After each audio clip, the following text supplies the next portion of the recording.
My name is Lily. I am 25 years old. I live in Los Angeles.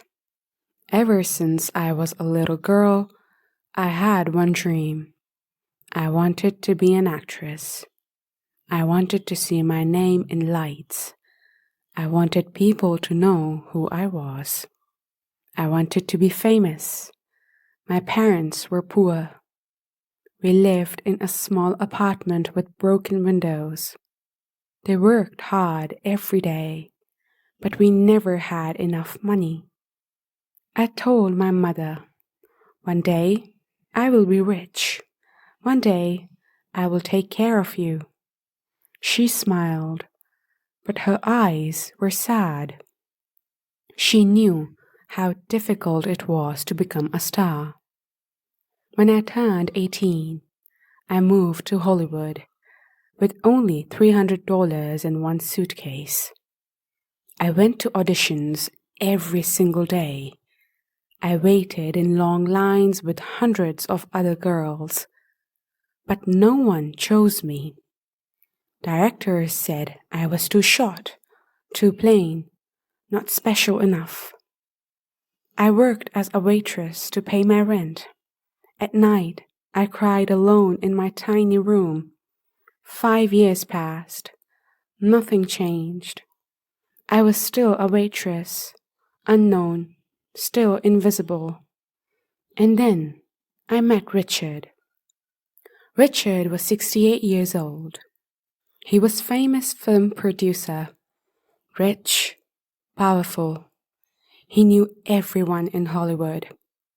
I met him at a party where I was serving drinks. He looked at me with interest, not like other men looked at me.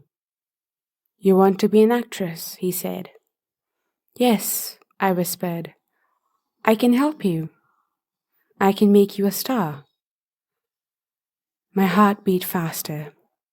"But nothing in this world is free," he continued. "If I give you fame, you must give me something in return." I knew what he meant. He wanted me to marry him. I looked at his old face, his gray hair, his tired eyes, and I thought about my dream, my parents, my future. I said yes. We got married 3 months later. It was a huge wedding. Photographers everywhere, celebrities I had admired, stood in the same room as me. I wore a beautiful white dress. I smiled for every camera, but inside, I felt nothing. That night, I became his wife, and the next day, I got my first movie role. Richard kept his promise. He made me famous. Within 1 year, I was in 3 movies. My face was on magazine covers. People stopped me on the street. I had everything I ever wanted, except happiness. Richard's house was enormous. 10 bedrooms, a pool, a beautiful garden. But I was never alone.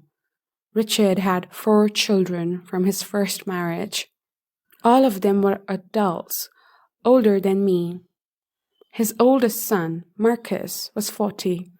He looked at me with disgust every day. "You married my father for his money," he said once.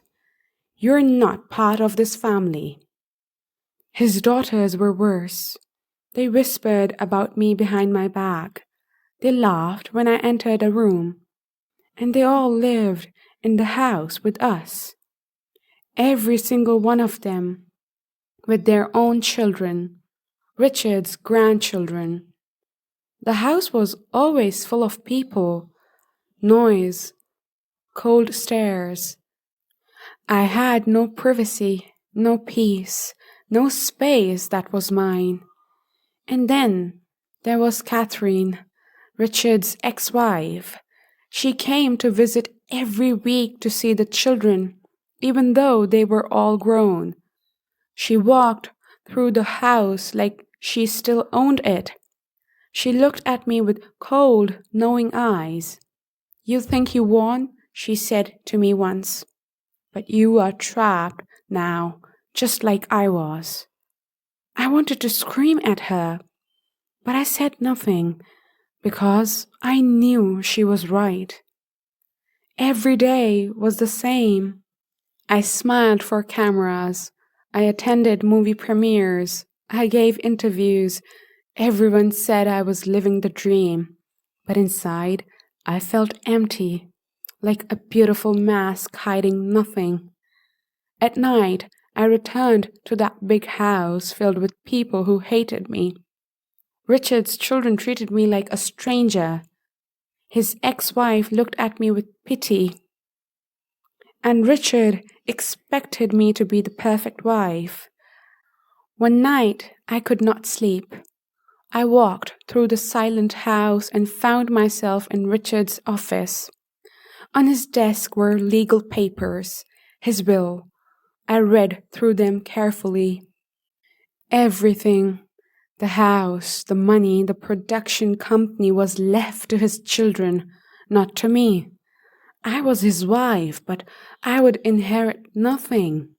He had used me just like I had used him. I started planning my escape. I saved every dollar I earned from my movies. I opened a secret bank account. I looked for apartments, small ones, far away from this house and this family.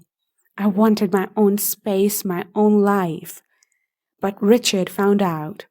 "Where do you think you are going?" he asked me one evening. "I want my own place," I said.